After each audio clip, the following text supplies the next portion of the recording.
Morning प्यारे बच्चों, मैं हूं अनम राय और आप सभी देख रहे हैं अपना पसंदीदा चैनल हिमांशी मैथ क्लासेस। आज की इस क्लास में हम देखने वाले हैं एक नया टॉपिक जिसका नाम है द्विघात समीकरण। द्विघात समीकरण के बारे में अपन डिस्कस करने जा रहे हैं। द्विघात समीकरण क्या होता है अपन आज ये समझेंगे। द्विघात समीकरण के कैसे क्वेश्चन हमारे बोर्ड पेपर में आते हैं ये समझेंगे, और साथ ही अपन इसको कैसे इसका प्रूव करते हैं, कैसे इसको हल करते हैं, और जो सीधाचार का सूत्र होता है वो कैसे हमारे यूज में आता है। आज अपन ये चीजें सारी कुछ सीखेंगे। तो आप सभी को ये वीडियो शुरू से लेकर अंत तक जरूर देखना है ताकि आपका ये पूरा चैप्टर कंप्लीट हो जाए। 1 से 1.5 घंटे का एक चैप्टर रहेगा, लेकिन यकीन मानिए प्यारे बच्चों, अगर आपने ये शुरू से लेकर अंत तक अपना पूरा चैप्टर कंप्लीट, ये पूरा वीडियो कंप्लीट कर लिया तो आपका चैप्टर बहुत ही अच्छे तरीके से आपको समझ में भी आएगा, और आप इस चैप्टर के जो क्वेश्चन करने के लिए बैठोगे तो आप खुद से आपके अंदर एक कॉन्फिडेंस जागृत हो जाएगा कि नहीं ये कॉन्सेप्ट हमें आते हैं। क्योंकि मैं आपको इस तरह से इसको पढ़ाने के लिए कोशिश करूंगी कि आपको मैं इस तरह से पढ़ाऊंगी कि आपको कहाँ पे इसमें डाउट आ सकता है, किस चीज में डाउट नहीं आ सकता है। तो आपसे बच्चों को प्लीज बहुत ही ध्यान से इस क्लास को अटेंड करनी है, ताकि जब बोर्ड पेपर में आपको जब इसमें 7 से 8 नंबर के अध्याय में से अंक आते हैं तो आपके एक भी अंक कहीं से भी माइनस ना हो। तो आई होप आप सभी बच्चे इस अध्याय को पढ़ने के लिए बहुत ही इंटरेस्टेड होंगे और अपनी पेन कॉपी लेकर अपने स्थान पर बैठ गए होंगे। तो चलिए स्टार्ट करते हैं आज से अपना कौन सा द्विघात समीकरण, और इसको आज ही कंप्लीट करते हैं द्विघात समीकरण को। ठीक है, तो अब देखते हैं द्विघात समीकरण होता क्या है, इसकी जरूरत क्या पड़ी। तो अपने पिछले अध्याय में अभी तक क्या क्या देखा आपने, वास्तविक संख्याओं के बारे में पढ़ा, आपने बहुपद के बारे में जाना, और चौथे अध्याय का नाम क्या है, द्विघात समीकरण। अपन क्या पढ़ रहे हैं, द्विघात समीकरण का।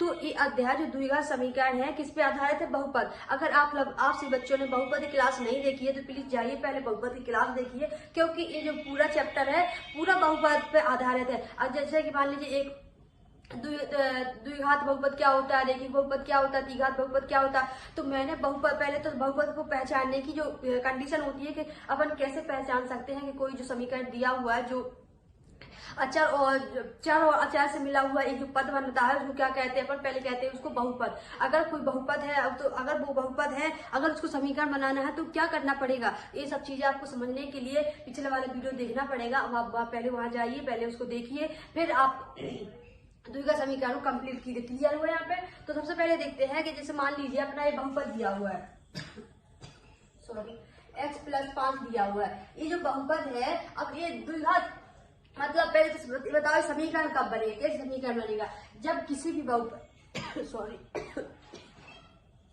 जब किसी भी बहुपद को, अब आप कोई सा बहुपद उठा के लीजिए, अगर उसको 0 के बराबर कर देते हैं तो ये बहुपद क्या बन जाता है, फिर ये बहुपद समीकरण कहलाने लग जाता है। जैसे कि मान लीजिए आपने यहाँ पे किया x + 6 बराबर क्या कर दिया, इसको 2 के बराबर रख दिया। मतलब आपने अगर इस बहुपद को किसी के बराबर, इस साइड अगर बराबर लगा कुछ वैल्यू पुट कर दी तो उसको क्या बोलते हैं, इसको क्या कहने लगेंगे, हम समीकरण कहने लगेंगे। क्लियर हुआ आप सभी को कि समीकरण क्या होता है। समीकरण के बारे में आपने समझा कि जब अपन बहुपद को, जब बहुपद क्या होता है, बहुपद एक ऐसा पद होता है जिसमें अचर और चर दोनों पद कैसे होते हैं, शामिल होते हैं, उसको क्या कहते हैं, अपन बहुपद कहते हैं। बहुपद की क्लास अपन नहीं हो तो मैं कल या परसों आपके लिए बहुपद की क्लास भी लेके आऊंगी। ठीक है, आज आप क्या समझना है, पहले समझो द्विघात समीकरण। पहले समझो समीकरण क्या होता है। तो समीकरण मैंने क्या बताया, जब एक ऐसा पद जिसमें चार पद, जिसमें चर, जिसको क्या बोलते हैं, चर, जो एक्स वाई होते हैं, जिसका अपन किसी संख्या को प्रदर्शित करते हैं, जैसे कि एक्स वाई जेड हो गया, ए हो गया, बी हो गया, सी हो गया, ये सब किसके अंतर्गत आते हैं, ये चर के अंतर्गत आते हैं। और अचर के अंतर्गत क्या आता है, अचर के अंतर्गत आती है संख्याएं, जिसका मान हमेशा जो संख्या दी होती वही संख्या उसका मान रहेगा, और लेकिन चर का मान हमेशा बदलता रहता है। अचर इस तरह रहता है, कांस्टेंट रहता है। अगर उसका मान 6 है तो वो 6 ही रहेगा, लेकिन चर का मान किस पे डिपेंड करता है, अचर पे डिपेंड करता है। अगर अचर बदल गया तो चर का मान ही बदल जाएगा, अगर अचर नहीं बदला तो चर का मान नहीं बदलेगा। मतलब कहने का मतलब सीधा साधा ये है कि जो x का मान होता है किस पे डिपेंड करता है, अचर पद पे डिपेंड करता है। क्लियर हुआ यहाँ तक। तो अब देखते हैं कि जो इसको क्या बोलते हैं, x को क्या बोलते हैं, चर पद बोलते हैं। यहाँ पे x हो सकता है, y हो सकता है, z हो सकता है, कुछ भी हो सकता है। ठीक है, और यहाँ पे अचर पद, इसको क्या कहते हैं, संख्याओं को क्या कहते हैं, अपन अचर पद कहते हैं। क्लियर हुआ यहाँ तक। ठीक है, तो अब जब चर और अचर पद से मिलकर किसी जो पद दिया होता है उसको, अगर किसी के जो बहुपद दिया होता है अगर आप उसको 0 के बराबर रख देते हो तो उसको क्या कहते हैं, फिर उसको समीकरण कहते हैं। अब देखते हैं द्विघात समीकरण क्या होता है। द्विघात समीकरण क्या, अपने समीकरण के बारे में तो देखा है कि समीकरण क्या होता है। अब देखते हैं द्विघात समीकरण। तो एक ऐसा समीकरण जिसमें अधिकतम घात सॉरी, जिसमें अधिकतम घात क्या है, जिसमें चल की अधिकतम घात कितनी हो, 2 हो। मतलब उसका नाम से क्लियर हो रहा है क्या, द्विघात, जिसकी अधिकतम घात कितनी होनी चाहिए, 2 होनी चाहिए। अगर किसी समीकरण की अधिकतम घात कितनी है, 2 है, जैसे आपको समीकरण दिख रहा होगा x² + 6x + 5, इसकी अधिकतम घात तो आपको क्या दिख रही है, यहाँ पे पद दिख रही है इस वाले चर पद में, और इस वाले चर पद में कितनी दिख रही घात, 2 दिख रही। तो पहले हम क्या कहेंगे, जो दिया हुआ समीकरण है, क्या समीकरण है, द्विघात समीकरण है। आई होप आप सभी बच्चों को क्लियर हुआ होगा कि द्विघात समीकरण क्या होता है। एक ऐसा समीकरण होता है जिसकी अधिकतम घात कितनी होती है, अधिकतम घात अगर 2 होती है तो उसको क्या कहते हैं, द्विघात समीकरण कहते हैं। क्लियर हुआ। अगर जैसे मान लीजिए आप सभी बच्चों के मन में एक डाउट आ रहा होगा, क्या डाउट आ रहा होगा कि मान लीजिए मैडम आपने यहाँ पे 3 घात कर दी, ठीक है, मान लीजिए यहाँ पे 3 घात हो गई, तो फिर इसको क्या अपन द्विघात समीकरण कहेंगे कि नहीं कहेंगे। तो प्यारे बच्चों, इसको द्विघात समीकरण नहीं कहेंगे, क्योंकि आपको दिख रहा होगा x की अधिकतम घात कितनी है, चर पद की अधिकतम घात कितनी है, 3 है। अगर इसकी 3 घात अधिकतम है तो ये द्विघात समीकरण नहीं कहलाएगा। आप सभी बच्चों को डिफरेंस समझ में आया होगा कि अगर कोई समीकरण द्विघात है तो उसकी क्या कंडीशन है, अगर द्विघात समीकरण नहीं है तो उसकी क्या कंडीशन रहेगी। द्विघात समीकरण की कंडीशन क्या है कि उसकी अधिकतम घात, जो भी समीकरण दिया होगा उसकी अधिकतम घात कितनी होनी चाहिए, अधिकतम घात 2 होनी चाहिए। अगर वो द्विघात समीकरण नहीं है तो उसकी अधिकतम घात 1 भी हो सकती है, अधिकतम घात 3 भी हो सकती है, 4 भी हो सकती है, और जो और भी संख्या हो सकती है। लेकिन अपने सिलेबस में क्या दिया हुआ है, द्विघात समीकरण दिया है। तो अपन इसका डिस्कस करते हैं, द्विघात समीकरण के बारे में और जानने की कोशिश करते हैं। ठीक है, क्लियर हुआ। अब देखते हैं आगे। अब जैसे मान लीजिए अपन ने ये लिखा x² + 6x + 5 = 0, ये तो क्या होगा, द्विघात समीकरण होगा। अब इसका मानक रूप क्या होता है, इसका स्टैंडर्ड रूप क्या होता है। स्टैंडर्ड रूप का मतलब होता है, जैसे मान लीजिए मैं आपसे पूछ रही हूँ कि एक व्यक्ति अधिकतर कितने साल तक जीता है, 75 साल तक या 60 साल तक जीता है, तो आप बताओगे, एवरेज बताओगे कि मैडम एक व्यक्ति 60 से 80 के बीच में जीता है, इससे ज्यादा कोई नहीं जीता है। ठीक है, तो इनका जो क्या है, एक मानक स्टैंडर्ड निर्धारित है कितने के बीच जीता भी हो, मतलब उससे पहले बहुत सारे लोग चले भी जाते हैं, लेकिन वो नहीं है। लेकिन मानक स्टैंडर्ड क्या है कि एक व्यक्ति की अधिकतम जीने की आयु कितनी होती है, 60 से लेकर 80 बीच में होती है। क्या है इनका, अपन एक स्टैंडर्ड मानते हैं। एक ऐसा है स्टैंडर्ड कंफर्म है कि इतने के बीच में ऐसा होता है, इसके पहले भी हो सकता है, इसके बाद भी हो सकता है, लेकिन एक मानक रूप है। ठीक है, ठीक इसी प्रकार एक जो द्विघात समीकरण होता है उसका मानक रूप क्या होता है, इसका मानक रूप क्या होता है, x² + x + c। अब x² के साथ किसका गुणांक होता है, इसमें a का मल्टीपल होता है। ठीक है, और x किसका मल्टीपल होता है, b का होता है, और c क्या होता है, अचर पद होता है, बराबर 0। तो ये किसका स्टैंडर्ड रूप है, मानक रूप है। ये द्विघात समीकरण का क्या है, मानक रूप है। मतलब द्विघात समीकरण किस फॉर्म में लिखा जाएगा, तो इस वाले फॉर्म में लिखा जाएगा। कैसे लिखा जाएगा कि x² + bx + c बराबर क्या होगा, 0 होगा। क्लियर हुआ। मानक रूप आपको समझ में आया कि मानक रूप क्या होता है। जो इसका जो मानक रूप ये बताता है कि जो द्विघात समीकरण होगा उसका लिखने का फॉर्मेट कैसा होगा, x² + bx + c। अब इसमें x का x क्या है, जहां x के वो a क्या है, ये क्या है, ये वो होता है जो x² का गुणांक होता है, जो x² लिखा है यहाँ पे, x² के साथ किसका गुणा है। अब आप सभी बच्चों को इस वाले समीकरण में x के साथ किसी का गुणा नहीं दिख रहा होगा, तो आप सभी बच्चों के मन में डाउट आ रहा होगा कि मैम यहाँ पे 0 गुणा हो सकता है। नहीं प्यारे बच्चों, यहाँ पे जिसका कोई नहीं होता है साथ ही उसका 1 होता है। मतलब इसमें किसका गुणा है, इसमें 1 का गुणा है। तो अपन क्या कहेंगे, x² ये बराबर क्या है, यहाँ ये है। इसी प्रकार अब देखो अब देखो किसका गुणांक देखना है, x का गुणांक देखना है। तो यहाँ x का गुणांक क्या है, यहाँ क्या लिखा है, b लिखा है, और यहाँ x का गुणांक क्या है, 6 लिखा है। तो b का मान कितना है यहाँ पे, 6। मतलब कहने का मतलब ये है कि जो bx होता है, जो अपना समीकरण दिया होता है, अपने उसको देखना होता है जो x का पद है उसमें उसको किसका मल्टीप्लाई है, किसका गुणा किया हुआ। अगर किसी संख्या का गुणा नहीं है तो वहां माना जाता है कि वहां किसका गुणा है, 1 का गुणा है। अगर किसी संख्या का गुणा किया हुआ है तो उसको क्या कहते हैं, b का जो भी गुणा किया हुआ है उसको b का मान कहते हैं। अब अचर पद क्या होता है, c क्या होता है, c बराबर है इसमें 5। क्लियर हुआ। जहाँ पे अब फिर आपके मन में एक डाउट आ रहा होगा कि नहीं, आपसे एक मन में आ रहा होगा कि मैडम क्या कभी a का मान कभी 0 हो सकता है कि नहीं हो सकता। तो प्यारे बच्चों, a का मान कभी भी 0 नहीं हो सकता। अब क्यों नहीं हो सकता, क्योंकि अब मैं आ रही हूँ, जैसे मान लीजिए आपने ए बराबर क्या रख दिया, 0 रख दिया। इस वाले समीकरण में ए बराबर 0 रखू यहाँ पे, तो एक्स का मान कितना हो जाएगा, 0 हो जाएगा। यहाँ क्या बचेगा, 6x बचेगा प्लस 5 बराबर 0। तो क्या अब आपको ये द्विघात समीकरण दिख रहा है क्या, इसकी अधिकतम घात 2 दिख रही है क्या, नहीं दिख रही ना। तो इसलिए कभी भी x का मान, a का मान क्या हो, 0 नहीं हो सकता। लेकिन हाँ, b का और c का मान 0 हो सकता है। अगर इनका मान 0 हो सकता है, मान लीजिए अब हम b का मान 0 रख के देखते हैं। b का मान 0 रखा तो यहाँ क्या हो जाएगा, x स्क्वायर प्लस यहाँ b का मान क्या रख देंगे, 0। तो क्या हो जाएगा, 0x हो जाएगा प्लस 5 बराबर 0। तो यहाँ क्या आ गया, एक्स स्क्वायर प्लस 5।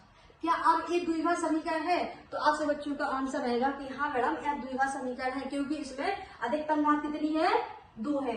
अगर अधिकतम घात 2 नहीं रहेगी तो फिर वो द्विघात समीकरण नहीं रहेगा, लेकिन अगर अधिकतम घात 2 है तो वो फिर द्विघात समीकरण है। क्लियर हुआ यहाँ तक? आई होप आपसे बच्चों को इतना क्लियर हो गया होगा। ठीक है, आगे बढ़े तो आप पहचान करना सीख जाओगे, कि आप सीख गए होंगे कि जो ए का मान अगर 0 है तो वो कैसा समीकरण, द्विघात समीकरण नहीं कहलाएगा। लेकिन बी और सी का मान 0 हो सकता है। क्लियर हुआ, डिफरेंस समझ में आया? अब अगर आपसे कोई पूछे कि द्विघात समीकरण का मानक रूप क्या होता है, एक नंबर का ऑब्जेक्ट आपके बोर्ड पेपर में आता है कि द्विघात समीकरण का मानक रूप क्या होता है, तो आप सभी को याद रहेगा, समझ में आ गया क्या होता है, ax square plus bx plus c बराबर क्या होता है, 0 होता है। क्लियर हुआ? अगर उसने पूछ लिया कि जो मानक रूप होता है द्विघात समीकरण का, क्या उसमें जो पहला पद होता है जिसको a कहते हैं, एक्स स्क्वायर गुणांक, अब यहाँ पे कैसा लिखेंगे हम इसको, ऐसे पूछ सकता है, एक्स स्क्वायर का गुणांक, एक्स स्क्वायर का गुणांक क्या है, इसमें a है।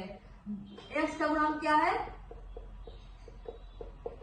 x का गुणांक क्या है, b है, और c क्या है, अचर पद क्या है, अचर पद क्या है, c। क्लियर हुआ? तो आपसे तीन क्वेश्चन किसी प्रकार से पूछ सकता है ऑब्जेक्ट में, तो आप सभी को इतना क्लियर हुआ होगा कि एक्स का गुणांक क्या होता है, ए होता है, एक्स का गुणांक क्या होता है, बी होता है, और अचर पद क्या होता है, सी होता है। क्लियर हुआ? अब चलते हैं अपने नेक्स्ट वाले क्वेश्चन पे। अब देखते हैं अपन इसके क्वेश्चन, आपका जो कॉन्सेप्ट क्लियर हुआ कि नहीं हुआ, कोई डाउट है? अगर डाउट हो तो प्लीज कमेंट कीजिए, ताकि मैं आपका उसको रिप्लाई दे पाऊँ। आपको यहाँ से एक भी डाउट लेके नहीं जाना है। आज अगर आप इस क्लास को अटेंड कर रहे हो तो आपको ये सोच के चल रहा है कि इस क्लास से मुझे अपना पूरा चैप्टर कंप्लीट करना है। मैं आपको सिर्फ यही पढ़ाने की कोशिश करती हूँ, मैं आपको क्वेश्चन हल करवाने की कोशिश नहीं करती हूँ। मैं सब आपको इतना सिखाती हूँ, यहाँ पर इतना सिखाने की कोशिश करती हूँ कि आपका कॉन्सेप्ट मजबूत होना चाहिए। क्योंकि अगर मैं मान लीजिए मैंने यहाँ 50 क्वेश्चन करवा भी दिए, और अगर बोर्ड एग्जाम में आपके क्वेश्चन को थोड़ा घुमा फिरा के दे दिया तो फिर आप नहीं कर पाओ, क्योंकि आपने 50 क्वेश्चन ही रटे हुए। तो मैं आपको सिर्फ ये करवाने की कोशिश करती हूँ कि आप सभी कॉन्सेप्ट सीखो। कॉन्सेप्ट जब आपके खुद से बिल्ड हो जाएंगे, खुद से आप करना सीख जाओगे, तो एग्जामिनर आपको कैसे भी घुमा फिरा क्वेश्चन दे देगा, आप उसको इजीली कर पाओगे। क्लियर हुआ यहाँ तक? अब देखते हैं कि द्विघात समीकरण को अपन कैसे पहचानते हैं। क्लियर हुआ? आगे बढ़े। ठीक है, अब द्विघात समीकरण पहचानने से पहले कुछ देखते हैं फॉर्मूले, जो कि आपके बहुत ही इंपॉर्टेंट फॉर्मूले हैं, और शायद पूरी मैथ्स में इन फॉर्मूले का कहीं ना कहीं यूज होता रहता है, घूमते फिरते रहते हैं समीकरण, और बहुत ही इंपॉर्टेंट क्या है, फॉर्मूले। ठीक है, सबसे पहले देखते हैं फॉर्मूले, देखते हैं फिर हम पढ़ेंगे आगे। तो सबसे पहले क्या फॉर्मूला दिया हुआ है, पहले होता है a प्लस बी का होल स्क्वायर। जल्दी बताओ, सभी को आता है, A square plus B square plus 2ab। ठीक है, अब आता है a माइनस बी का होल स्क्वायर, तो ए स्क्वायर होता है प्लस बी स्क्वायर होता है माइनस 2ab। प्यारे बच्चों, ये आपके फॉर्मूले याद होने चाहिए आप सभी को, क्योंकि इससे बहुत सारे आपके क्वेश्चन हल होते हैं। त्रिकोणमिति में भी इसका यूज होता है। अभी जब अपन क्वेश्चन करेंगे, इसमें भी इसका बहुत महत्वपूर्ण योगदान है फॉर्मूले का। ठीक है, अब आता है क्या, a प्लस बी का होल क्यूब। ठीक है, चलो इस एक और लिखो पहले, A square minus B square क्या होता है, तो a माइनस बी और a प्लस बी। क्लियर हुआ? अब आता है a प्लस बी का whole cube. A plus B का होल क्यूब क्या होता है, A cube plus B cube plus 3ab A plus B. ठीक है, अब a माइनस बी का होल क्यूब क्या होता है, तो यहाँ पे लिखो ए क्यूब माइनस के बी क्यूब माइनस प्लस ए माइनस, यहाँ माइनस होगा, माइनस माइनस ए माइनस बी। क्लियर हुआ यहाँ तक आपको? आई होप आपसे बच्चों को इतना क्लियर हुआ होगा। ये 5 फॉर्मूले हैं आपके एग्जाम की दृष्टि से बहुत ही महत्वपूर्ण है, क्योंकि बहुत सारे क्वेश्चन इसी में बेस्ड हैं। ठीक है, अब चलते हैं अपन आगे। अपन अब क्या करते हैं, जो अपना क्वेश्चन दिया हुआ है अब उसको डिस्कस करते हैं। ठीक है, तो अब देखते हैं अपना क्वेश्चन क्या कह रहा है। अब उसमें क्या दिया हुआ है, निम्नलिखित समीकरणों की पहचान कीजिए कि वह द्विघात समीकरण है कि नहीं है। अब अपन को देखना है कि जो समीकरण दिए हुए हैं क्या वो द्विघात समीकरण है कि नहीं है। जो अपन ने जो मानक रूप अभी देखा था कि a² + bx + c = 0 है कि नहीं है, तो इस तरह का कोई समीकरण बन रहा है कि नहीं बन रहा है। तो जो अपन ने फॉर्मूले लिखवाए थे, सूत्र लिखवाए थे, अब उन फॉर्मूले सूत्र का बहुत ही महत्वपूर्ण योगदान। सबसे पहले बताइए, अब क्वेश्चन हल करें यहाँ से, पहले नंबर है। ठीक है, क्वेश्चन नंबर पहला है। अब कैसे निकालेंगे अपन, उसको कैसे पहचान करेंगे। अपना मानक रूप क्या होता है, ax² + bx + c = 0। अगर कोई ये समीकरण, अगर जो दिए हुए समीकरण है अगर इस रूप में आ जाते हैं तो उसको क्या कहेंगे, अपन द्विघात समीकरण कहेंगे। अगर नहीं आते तो क्या कहेंगे, ये द्विघात समीकरण नहीं है। क्लियर हुआ, तो अपन को यही चेक करना है। सबसे पहले पहला वाला क्वेश्चन क्या कह रहा है, पहला वाला क्वेश्चन, एक सेकेंड।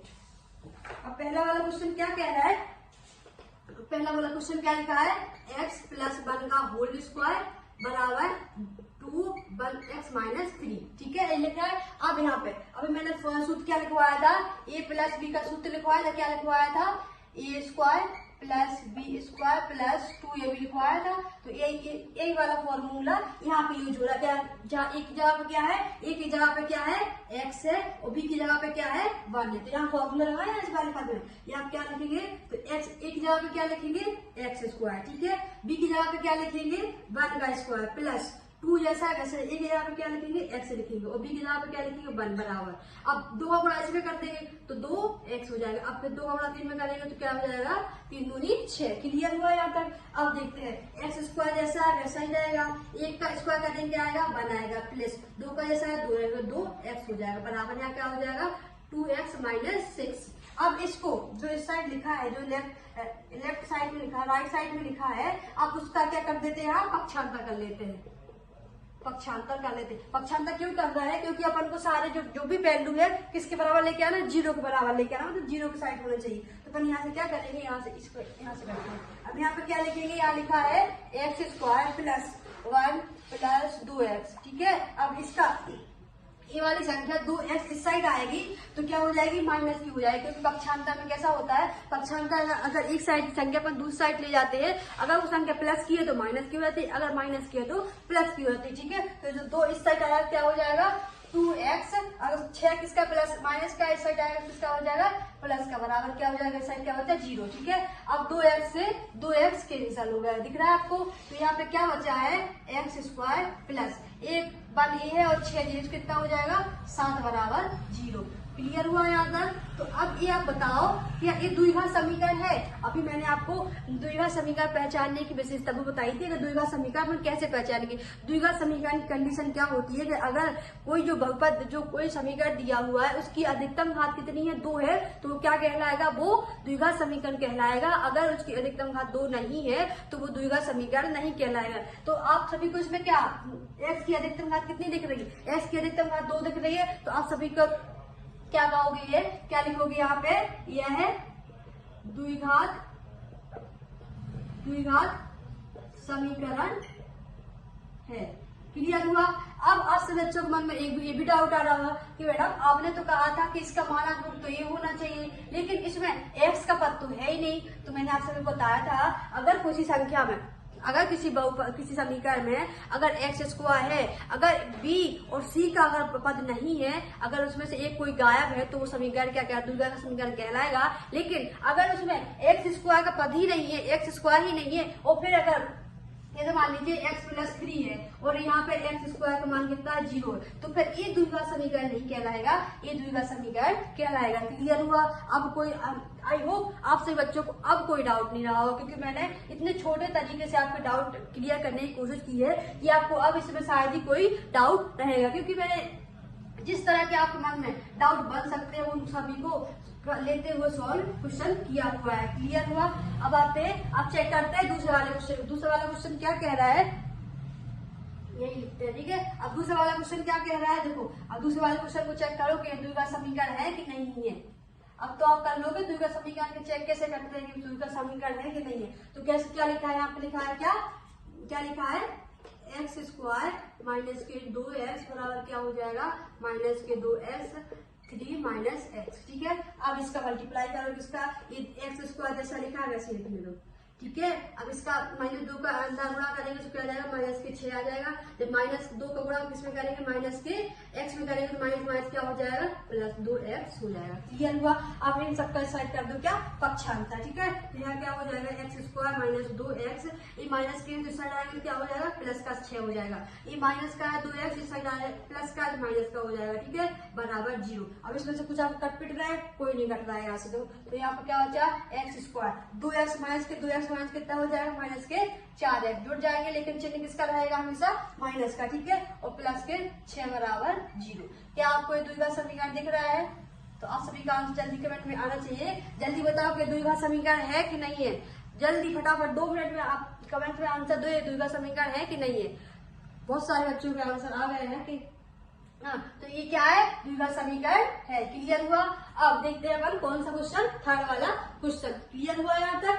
अब थर्ड वाला क्वेश्चन देखते हैं द्विघात समीकरण है कि नहीं है। तो थर्ड वाला क्या कह रहा है, x माइनस 2x प्लस 1 बराबर क्या हो जाएगा, x माइनस 1 x प्लस 3। आप जल्दी से गुणा करो उनका, इसका इसमें गुणा करो, पहले करो x का x में, तो क्या हो जाएगा, एक्स स्क्वायर हो जाएगा, प्लस अब फिर x किस में करेंगे, x का 1 में किया तो क्या हो जाएगा, x हो जाएगा। अब इस 2 का गुणा किस में करेंगे, x में करेंगे तो माइनस के 2x। अब फिर 2 का गुणा माइनस के किस में करेंगे, 1 में, तो माइनस का 2 हो जाएगा बराबर। इसी प्रकार यहाँ पे करो, पहले x का गुणा किसमें करो, x में करो तो क्या हो जाएगा, एक्स स्क्वायर। फिर x का गुणा किसमें करो, 3 में, तो 3x हो जाएगा। ठीक है, अब फिर -1 में गुणा किसमें करो, -x हो जाएगा। फिर -1 में गुणा किसमें करो, 3 में से क्या हो जाएगा, माइनस के 3 हो जाएगा। क्लियर हुआ। यहाँ कुछ नहीं किया हुआ है, सिर्फ इनका गुणा कर दिया हुआ है। ठीक है, अब यहाँ पे जो कुछ जुड़ रहा है, कुछ कट पिट रहा है क्या, एक्स स्क्वायर जैसा ही है, x है प्लस का और 2x है माइनस का, तो 2x में से माइनस का x, एक x गया तो क्या बचेगा, माइनस का x बचेगा, माइनस के 2 बराबर 0। ठीक है, क्लियर हुआ। अब यहाँ से देखो, एक्स स्क्वायर जैसा है वैसा लिखो, जो 3x क्या है, प्लस का है, लेकिन x किसका है, माइनस का, तो क्या जाएगा, प्लस के 2x, x के बीच में से माइनस हो जाएगा, माइनस के 3। अब इन सभी का इस साइड क्या कर लो, पक्षांतर कर दो। ठीक है, पक्षांतर करेंगे यहाँ पे अपन, इसको हटा देते हैं। अब यहाँ पे मैंने क्या किया, जो एक्स स्क्वायर माइनस के x माइनस के 2 बराबर माइनस, अब जो इस साइड संख्या क्या कर दिया, पूरी का इस साइड पक्षांतर कर दिया, तो जो एक्स स्क्वायर किसका हो, प्लस का इस साइड किसका हो जाएगा, माइनस का एक्स स्क्वायर हो जाएगा। जो 2x प्लस का इस साइड आएगा किसका हो जाएगा, माइनस का, माइनस के 2x, और जो प्लस माइनस का 3x इस साइड आएगा क्या किसका हो जाएगा, प्लस का 3x बराबर 0। अब इसमें आपको क्या कट पिट रहा है, एक जो एक्स स्क्वायर माइनस का है, प्लस का कट जाएगा। ठीक है, अब देखो यहाँ से ये क्या है, माइनस का x है, यहाँ पे माइनस के 2x है, तो कितना हो जाएगा, माइनस के 3x हो जाएगा। क्लियर हुआ। ये माइनस का 2 है, प्लस का 3 है, तो यहाँ क्या बचेगा, प्लस का 1 बराबर 0। अब ये सब आप सब जल्दी से बताओ कि ये क्या द्विघात समीकरण है कि नहीं है। तो यहाँ आप सभी को दिख रहा होगा, क्योंकि ये इसमें x की घात अधिकतम 2 नहीं दिख रही होगी, तो ये क्या समीकरण है, एक द्विघात समीकरण नहीं है। क्लियर हुआ आप सभी बच्चों को। अब ये फोर्थ वाला क्वेश्चन आपको खुद से करना है, होमवर्क में है, और आप सभी बच्चों को कमेंट में जरूर बताना है कि इसका आंसर क्या रहा है। क्लियर हुआ। अब इसकी पहचान कर पाओगे, जो फोर्थ वाला क्वेश्चन दिया है उससे कर पाओगे। ठीक है, अब चलते हैं अपने नेक्स्ट वाले क्वेश्चन पे। अब देखते हैं कि जो धराचार का सूत्र होता है वो समझते हैं अपन। ठीक है, धराचार का सूत्र क्या होता है, उसको कैसे अप्लाई करते हैं, विविधता सूत्र क्या होता है। ठीक है, अब चलते हैं अपन, अब वो देखते हैं कि धराचार का सूत्र थोड़ा डिस्कस करते हैं, क्योंकि उसके आधार पर बहुत सारे क्वेश्चन आते हैं, और 5 नंबर में इसमें से एक क्वेश्चन जरूर आता है। ठीक है, अब देखते हैं कि धराचार का सूत्र क्या होता है, उसको कैसे अप्लाई करते हैं। जैसे माना कि यहाँ पे लिखते हैं, माना कि एक सेकेंड क्या करेंगे यहाँ पे, माना कि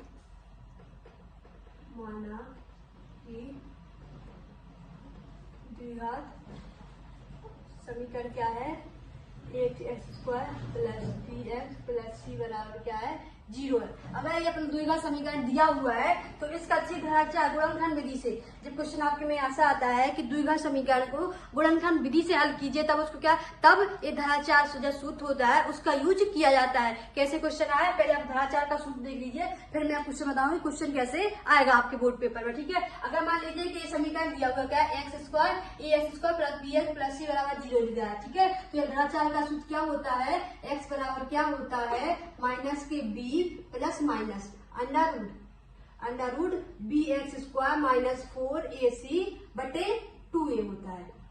ठीक है, ये क्या होता है, श्रीधराचार्य का सूत्र होता है। क्लियर हुआ आप सभी को इतना? ठीक है, अब यहाँ पे जहां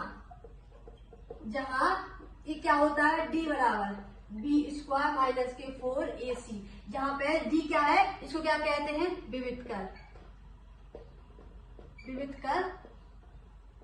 का सूत्र। तो क्या होता है, बी स्क्वायर माइनस के 4ac, जो क्या कहते हैं, विवितकर का सूत्र। इसका यूज क्यों किया, इसका यूज कहाँ पे होता है, जैसे मान लीजिए अभी आपको आगे अपन को देखना है, अगर मान लीजिए कि डी का मान, विवितकर का मान अगर 0 से बड़ा है, अगर 0 से इसका मान बड़ा है तो क्या कहेंगे, जो इसके मूल आएंगे, मूल किसको कहते हैं, अब मूल होता है जो अपन x के मान निकालते हैं। अभी तक अपन ने क्या देखा, अपन ने x के मान निकालना सीखा था ना, कैसे निकालता, अपन ने देखा था कि x के कितने मान आए थे, 2 मान आए थे, जो बहुपद में देखा था आपने। x के मान अभी निकालना नहीं सीखा, लेकिन अभी सीखेंगे 2 मिनट बाद में। तो जो x के मान होते हैं उसको क्या बोलते हैं, मूल कहते हैं। ठीक है, तो जो अगर d का मान 0 से बड़ा आ जाता है तो उसको क्या कहते हैं, जो मूल रहेंगे कैसे रहेंगे, वास्तविक रहेंगे, लेकिन कैसे रहेंगे, असमान रहेंगे। असमान का मतलब क्या होता है, एक तो 3 आ सकता है, 4 आ सकता है, मतलब जो 2 वैल्यू आएंगी x की वो समान नहीं होंगी। तो अपन यहाँ पर लिख सकते हैं, पहले आप सभी को जिसमें लिखो, ये फॉर्मूला लिखो, क्या किसका, श्रीधराचार्य का सूत्र लिखो, ये सारे फॉर्मूले कॉन्सेप्ट है। फिर इसका अपन क्वेश्चन देखते हैं, क्वेश्चन कैसे आता है। ठीक है, तो अगर यदि सबसे पहले यदि एक नंबर डाल, यदि d बड़ा है किससे, 0 से, तब मूल वास्तविक तथा असमान होंगे। आपको इसमें एक खुद बार आपको खुद से इसको एक या 2 बार प्रैक्टिस में लाना पड़ेगा, तब आपको इसको मन में आपको याद होगा सूत्र। ठीक है, अगर d का मान 0 के बराबर है, मतलब इसका मान अगर 0 के बराबर है, विवितकर का मान 0 के बराबर है, तब मूल कैसे रहेंगे, तब मूल कैसे रहेंगे, वास्तविक। अगर वास्तविक संख्याओं के बारे में नहीं जानते वास्तविक क्या होता है, तो आपको जो पिछले वाला वीडियो डला है आपको वो देखना पड़ेगा, क्योंकि वास्तविक संख्याओं के बारे में मैंने बहुत ही डीपली आपको समझाया। क्योंकि अपना एक अध्याय है कौन से, रियल नंबर, जिसको कहते हैं वास्तविक संख्या। तो आप सभी बच्चों को पहले वास्तविक के बारे में बहुत अच्छे से नॉलेज होना चाहिए, वास्तविक संख्या क्या होती। अगर आपको थोड़ा बहुत भी डाउट है तो आप जाइए, पहले पिछला वाला वीडियो मैंने डाला है, इस क्लास पर डाला है, तो आप उसको देख लीजिए, तो आपको समझ में आया कि वास्तविक संख्या क्या होती। तो इसमें यही बताया गया है कि तब मूल कैसे वास्तविक तथा समान होंगे। ठीक है, और तीसरी कंडीशन क्या है, दूसरी हो गई, और तीसरी कंडीशन क्या है, यदि d का मान छोटा है 0 से, तब मूल कैसे होंगे, तब मूल काल्पनिक होंगे, काल्पनिक तथा असमान होंगे। ठीक है, क्लियर हुआ यहाँ तक आप सभी बच्चों को, कैसे हम काल्पनिक लिखो। ठीक है, काल्पनिक होंगे। क्लियर हुआ यहाँ तक कैसे मूल कैसे होंगे, काल्पनिक होंगे। ठीक है, क्लियर हुआ। अब देखते हैं अपन आगे। ठीक है, अब काल्पनिक क्या होता है, जैसे कि मान लीजिए अंडर रूट के 3 दिया हो, तो इसको तो क्या कहोगे, वास्तविक कहोगे। अब काल्पनिक क्या होता है, अगर मान लीजिए अंडर रूट में है और माइनस दिया हुआ, माइनस के 3 दिया हुआ है, तो क्या कहलाएगा, वो काल्पनिक कहलाएगा। ठीक है, काल्पनिक वास्तविक के बारे में आपको समझना पड़ेगा, तो प्लीज प्यारे बच्चों आपको वीडियो देखना पड़ेगा, क्योंकि मैं काल्पनिक को समझाने वास्तविक को समझाने लग गई तो 1 से 2 घंटा तो इसमें ही निकल जाएगा। तो मैं सबसे पहले इसमें ही फोकस कर रही हूँ कि पहले द्विघात समीकरण चैप्टर कंप्लीट हो, क्योंकि मैंने ये पढ़ा दिया है वास्तविक और काल्पनिक के बारे में, मैंने बहुत ही डीपली पढ़ाया, तो आपको पहले ये देखना पड़ेगा, फिर तो समझ में आएगा आपको। ठीक है, तो आप देख लीजिए, 1 से 1.5 घंटे की क्लास है। ठीक है, अब देखते हैं समझ में आया। श्रीधराचार्य का सूत्र अपन देख लिया, क्या होता है, एक्स स्क्वायर क्या होता है, माइनस के b प्लस माइनस क्या होता है, under root B square minus ac बटे 2a होता है। क्लियर हुआ यहाँ तक। अब देखते हैं क्वेश्चन कैसे आते हैं। ठीक है, ये आपने सूत्र देख लिया कैसे इसका क्या होता है, इसका मान कैसे होता है, सूत्र देख लिया कि फॉर्मूला कैसा है। ठीक है, अब चलते हैं अपने क्वेश्चन पर। ठीक है, तो अब क्वेश्चन क्या कह रहा है, द्विघात समीकरण के मूल ज्ञात कीजिए। अपन अब देखना है कि मूल कैसे निकालते हैं, जो द्विघात समीकरण होता है उसका मूल कैसे निकालते हैं। तो पहले वाला क्वेश्चन क्या कह रहा है अपना, इसका पहला वाला क्वेश्चन क्या लिखा है x square plus 3x minus के 10 बराबर 0। पहला वाला क्वेश्चन देख रहे हैं। तो जो मूल क्या होते हैं, अगर आप प्यारे बच्चों एक बात हमेशा याद रखना, अगर द्विघात समीकरण है, अगर जिसकी जितनी घात होती है उसके मूल उतने ही निकलते हैं। कैसे कि मान जैसे कि अगर कोई समीकरण रेखिक समीकरण है, अगर उसकी एक घात है तो उसको क्या कहते हैं, रेखिक समीकरण कहते हैं। अगर रेखिक समीकरण है तो उसका x का मान क्या होगा, 1 होगा। अगर द्विघात समीकरण है तो उसके x का मान, जो x के मान आते हैं इसको क्या कहते हैं, अपन मूल कहते हैं। क्लियर हुआ? तो मूल कैसे होंगे, जो जितनी घात होगी मूल उतने ही आएंगे। तो अपन देखते हैं मूल कैसे निकालते हैं। तो मूल का सबसे पहले क्या होता है, सबसे पहले इसका क्या करना पड़ता है, पहले नंबर स्टेप क्या होता है, बहुत छोटे भी मैं समझा रही हूँ, लेकिन अगर मैं चाहूँ तो इसको 2 मिनट या 3 मिनट में कंप्लीट पूरा क्वेश्चन हो जाएगा। लेकिन आपको इतने छोटे भी मैं समझा रही हूँ कि अगर आप जब खुद से रिवीजन करने बैठो तो आपको ये ना डाउट आ जाए कि अगर इसमें तोड़ा तो क्यों तोड़ा, अगर इसको ऐसा किया तो क्यों किया, ये भी आपके मन में डाउट नहीं आना चाहिए। ठीक है, सबसे पहले समझिए मूल कैसे निकालते हैं। मूल कैसे निकालते हैं, सबसे पहले देखते हैं जो एक्स स्क्वायर है, एक्स स्क्वायर में किसका गुणा किया हुआ है। तो एक्स स्क्वायर में अगर किसी संख्या का गुणा नहीं किया तो मतलब यहाँ पे किसका गुणा है, किसका मल्टीपल है, 1 का गुणा है। जब एक किसका गुणा है, 1 का गुणा है, तो जब एक्स स्क्वायर इसका गुणा किसमें करेंगे, अपन इसमें करेंगे। 1 का गुणा किसमें करेंगे, 10 में करेंगे, तो क्या हो जाएगा, 10 हो जाएगा। ठीक है, 1 का गुणा 10 में करेंगे तो 10 हो जाएगा। तो अब 10 को ऐसे 2 भागों में तोड़ना है, 10 को अपन को ऐसे तोड़ना है कि गुणा करने पे कितना आना चाहिए, गुणा करने पे 10 आना चाहिए। लेकिन जो बीच वाली संख्या है, ये वाली संख्या है, लेकिन इसको जब प्लस करें, मान लीजिए मैंने इसको ऐसा लिखा, जैसे कि मान लीजिए आप कैसे 10 को कैसे तोड़ सकते हो, 2 है 5 में 2 के रूप में तोड़ सकते हो, तोड़ सकते हैं। अगर 5 बड़ा 2 में करेंगे तो कितना आ जाएगा, 5 दूनी 10 तो आ जाएगा। इसी प्रकार अगर आपने इनको तोड़ रहे 10 को 5 बड़ा 2 के रूप में तोड़ रहे हैं, तो जो बीच वाली कंडीशन क्या होती है, जो bx होता है, इसको अगर आप इसको क्या किसके 10 को तोड़ रहे हैं, 5 गुणा 2 के रूप में तोड़ रहे हैं, तो जोड़ने में क्या आना चाहिए, या तो इसको जोड़ो या इसको घटाओ।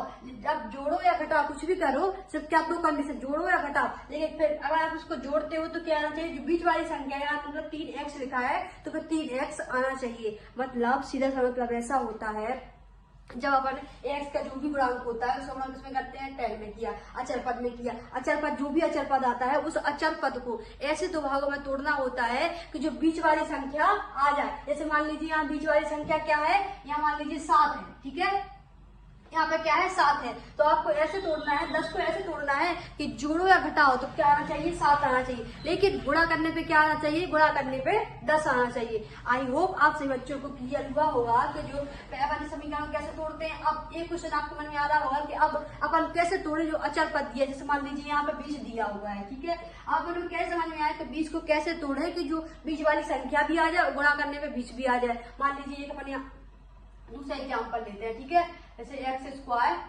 माइनस से क्या हो जाएगा, माइनस के 5 प्लस के 5x प्लस के 6 बराबर 0। ये इसके समझो, इस बारे में समझो। अब देखो इसमें एक्स स्क्वायर में कितने गुणांक है, यहाँ पे किसका में गुणा नहीं, मतलब 1 का गुणा है, जब 1 का गुणा किसमें करेंगे, 6 आ जाएगा। ठीक है, अब 6 को ऐसे 2 पार्ट में अपन को तोड़ना है कि गुणा करने पे तो कितना आना चाहिए, 6 आना चाहिए, लेकिन प्लस माइनस करने पे या तो प्लस कर दो तो कितना आ जाए, 5 आ जाए, या फिर आप माइनस कर दो तो कितना आ जाए, 5 आ जाए। अब क्वेश्चन कहाँ आता है कि अपन कैसे पता चले कि अपन 6 को कैसे तोड़े, कैसे 2 भागों में तोड़े। तो अगर तोड़ने की विधि क्या होती है, इसके 6 के गुणनखंड कर लीजिए। तो पहले 2 से काटा कितने आ गया, 3 आ गया, 3 से काटा 1 लगा। तो अगर 2 और 3 ऐसी संख्या है, 2 और 3 ऐसी संख्या है, जब 2 और 3 को जोड़ोगे तो कितना आएगा, तो कितना आ जाएगा, 5 आ जाएगा। अपन 5 चाहिए था, 5 आ गया। और जब 2 और 3 को गुणा करोगे तो कितनी संख्या आ जाएगी, 6 आ जाएगी। मतलब अपनी कंडीशन सेटिस्फाई हो रही है। क्लियर हुआ? अब तो आप सभी बच्चों को क्लियर हो गया होगा। ठीक है, तो अपन इसको अब तोड़ते हैं।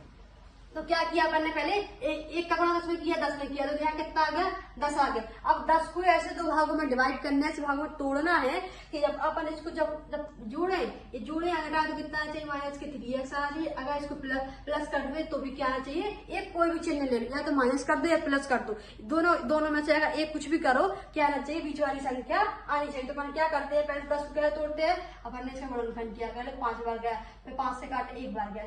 ठीक है, अब ये 2 संख्या कौन सी है, 2 और 5 है। ठीक है, तो 10 को जब 2 और 5 करेंगे कितना आ जाएगा, 10 आ जाएगा। और जब 10 आ जाएगा, ठीक है, पर ऐसे यहाँ पे लिखेंगे एक्स स्क्वायर, माइनस लगा माइनस लिख दो। अब अपन को क्या चाहिए, यहाँ पे 5, यहाँ क्या चाहिए, 3 चाहिए। कितने चाहिए, 3। तो 5 माइनस 2 बराबर माइनस के यहाँ क्या हो जाएगा, माइनस के 10 बराबर 0। क्लियर हुआ?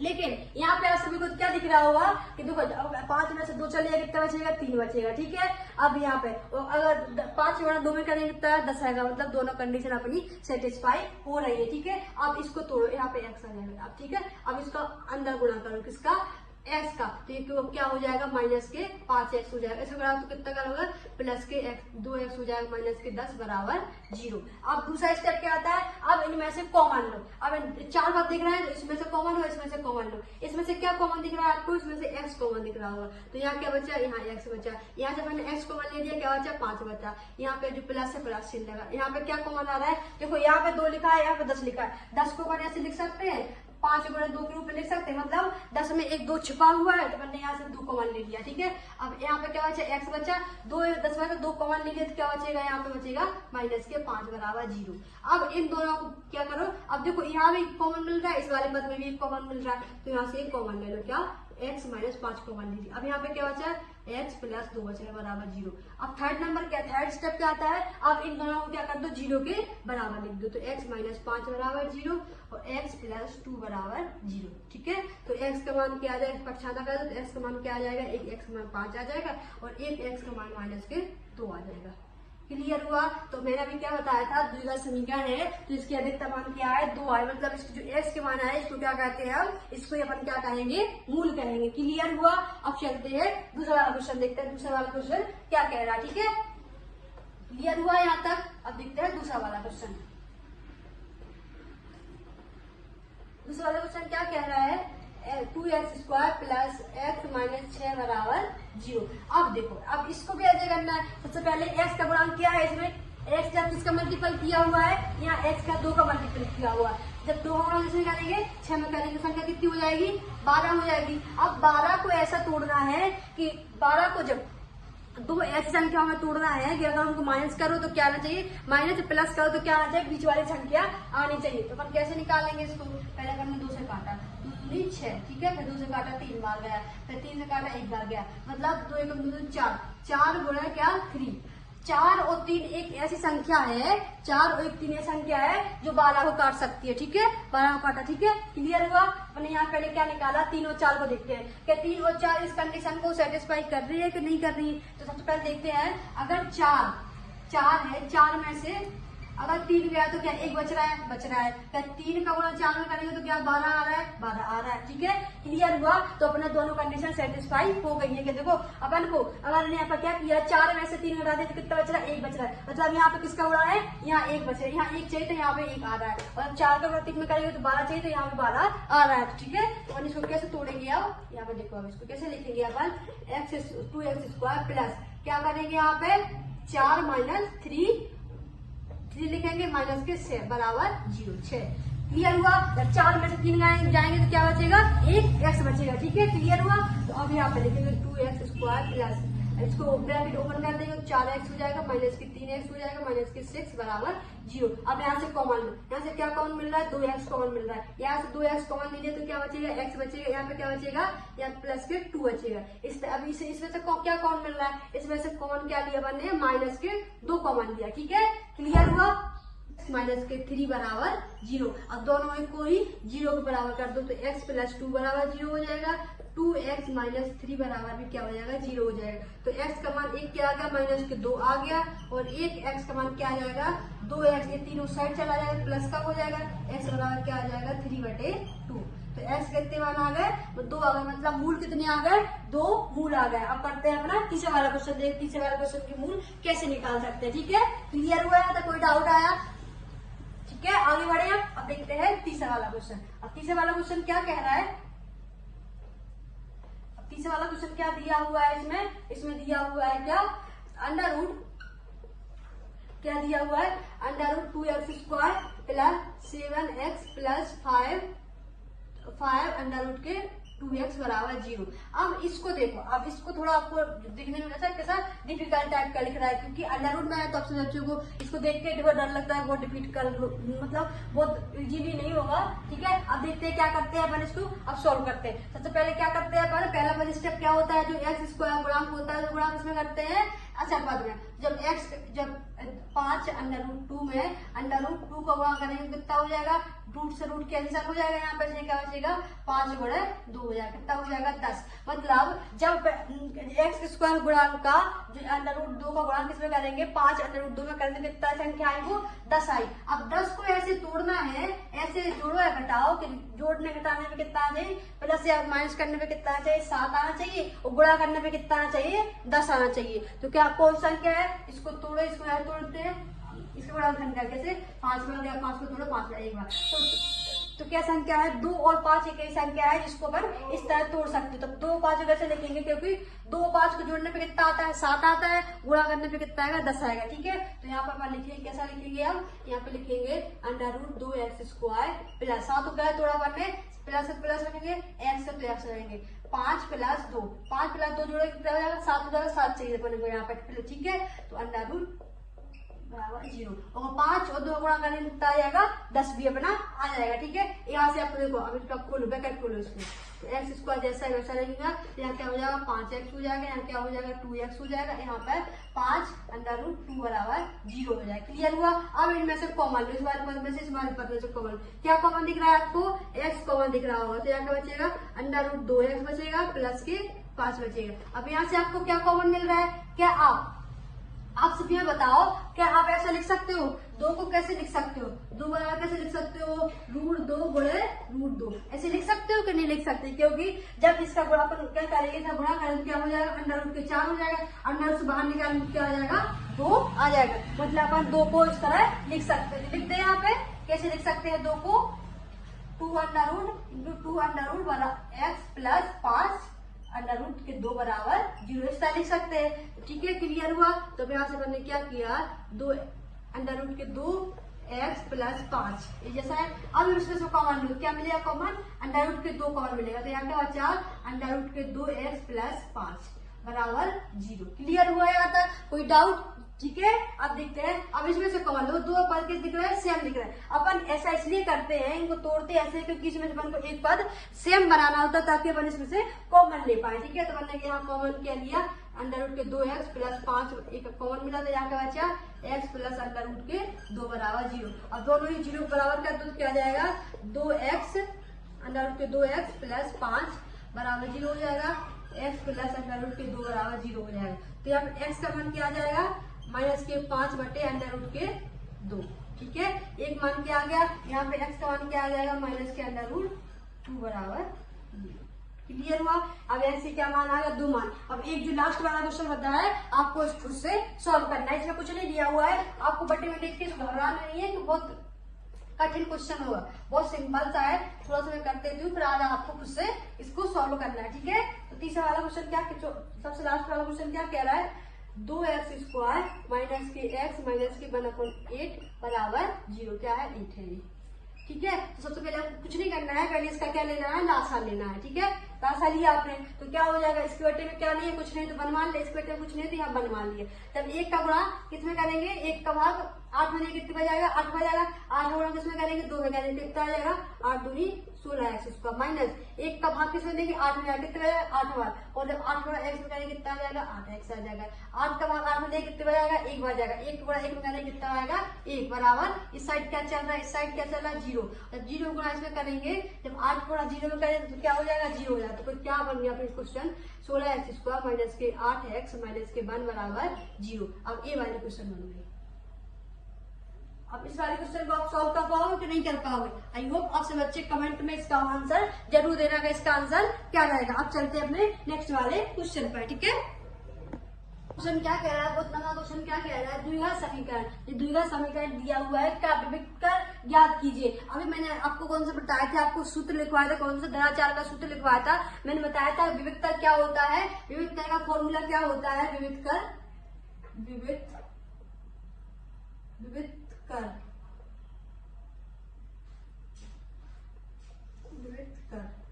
इसका सूत्र किस प्रदर्शित करते हैं इसको। ठीक है, क्या होता है इसका सूत्र b² - 4ac, ये क्या होता है विभक्त कर का सूत्र होता है। तो अपन को क्या निकालना है, क्वेश्चन क्या कह रहा है विभक्त कर निकाल याद कीजिए इसका अपन क्या निकालना है, दिया हुआ समीकरण है द्विघात समीकरण है, इसका क्या निकालना है विभक्त कर निकालना है। अब विभक्त कर अपन कैसे निकालते हैं, यहाँ लिखेंगे हल।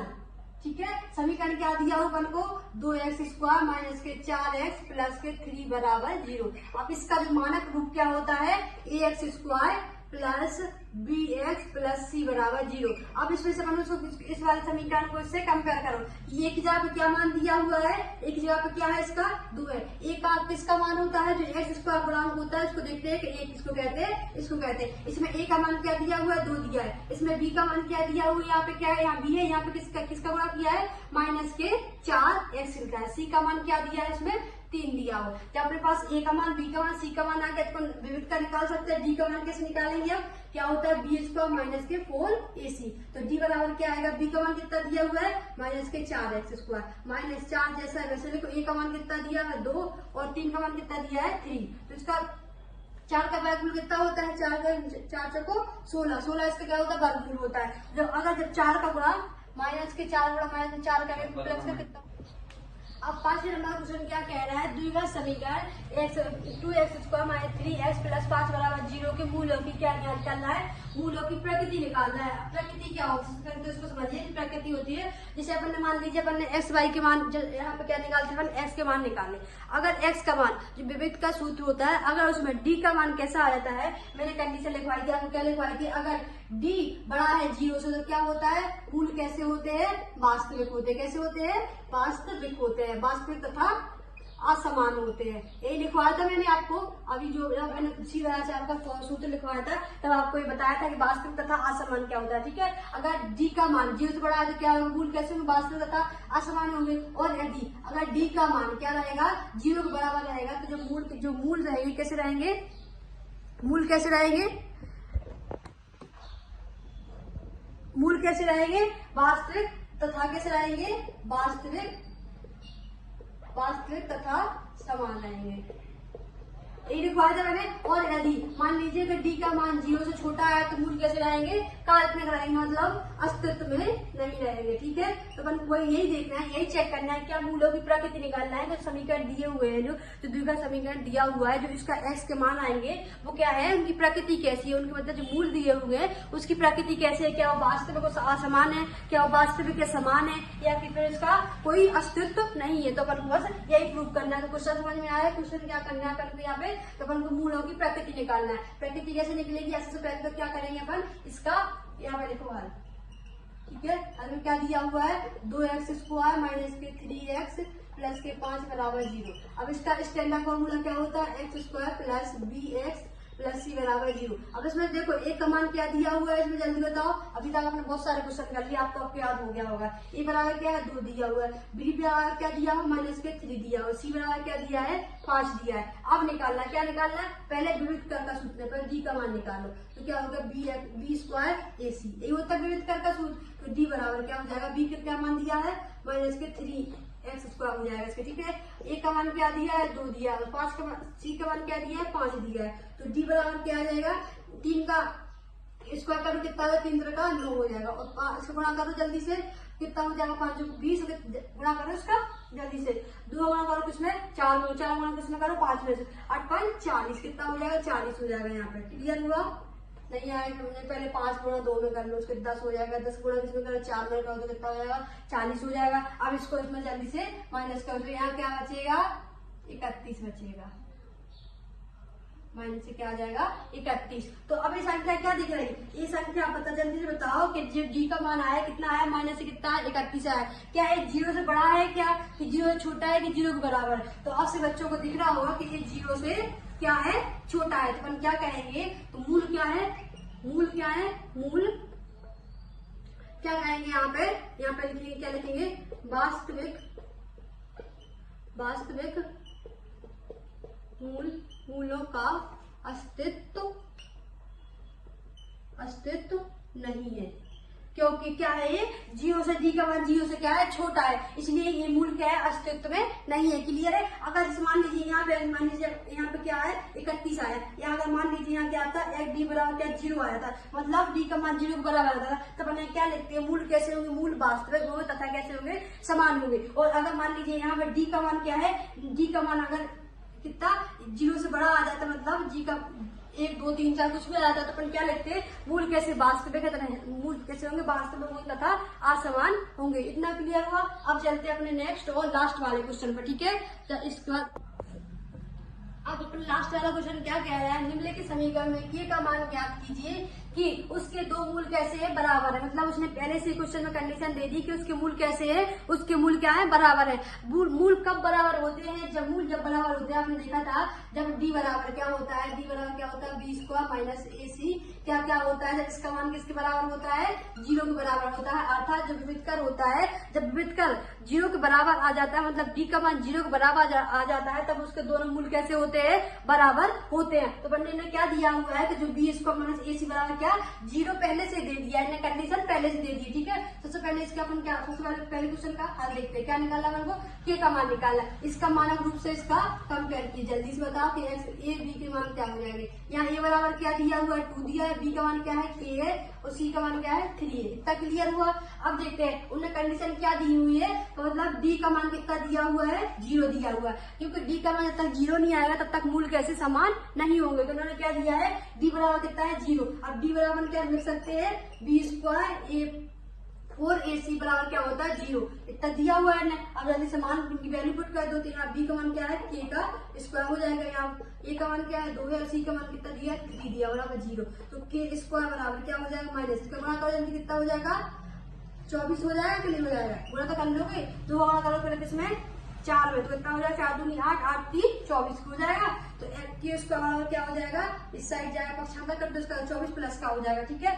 अब k स्क्वायर बराबर क्या हो जाएगा, अब इसको तोड़ो, पहले किसको तोड़ो, k पे स्क्वायर का, अगर k का स्क्वायर आएगा तो इस पे अंडर रूट आएगा, इस पे आ जाएगा 24 पे अंडर रूट आएगा। तो k का मान क्या आएगा, इसको तोड़ो, ये तोड़ सकते हैं, 2 गुणा 2 गुणा 6 के रूप में तोड़ सकते हैं, 24 को कहीं तोड़ सकते हैं। अब इसका 2 का एक जोड़ा बन रहा है, जिसको एक जोड़ा बाहर निकालो, 2 बाहर आ जाएगा, अंडर रूट 6 प्लस माइनस का। तो k का मान क्या आ गया, अंडर रूट के प्लस माइनस 2 अंडर रूट 6 आ गया। इसका k का मान क्या है, प्लस माइनस 2 6, इसका आंसर आ गया है। क्लियर हुआ। अब दूसरा वाला क्वेश्चन आपको खुद से सॉल्व करना है। आई होप आपसे बच्चों को क्लास अच्छी लगी होगी, सारे क्वेश्चन आपको समझ में आ गए होंगे। मैंने 1 से 1.5 घंटे में आपकी एक पूरा चैप्टर कंप्लीट कर दिया है। अगर आप लोग इस क्लास का एक बार खुद से रिवीजन खुद से करोगे तो यकीन मानिए आपके 7 से 8 नंबर है, बिल्कुल भी नहीं, कोई भी नहीं काट पाया, क्योंकि मैंने बहुत जीरो से उठाकर आपको जो मेन क्वेश्चन थे वो तो साथ में करवाया है, लेकिन आपका इसमें से आपका जो कॉन्सेप्ट है, आपका जो बेस है वो भी मजबूत किया हुआ है कि अगर आपको एग्जामिनर ने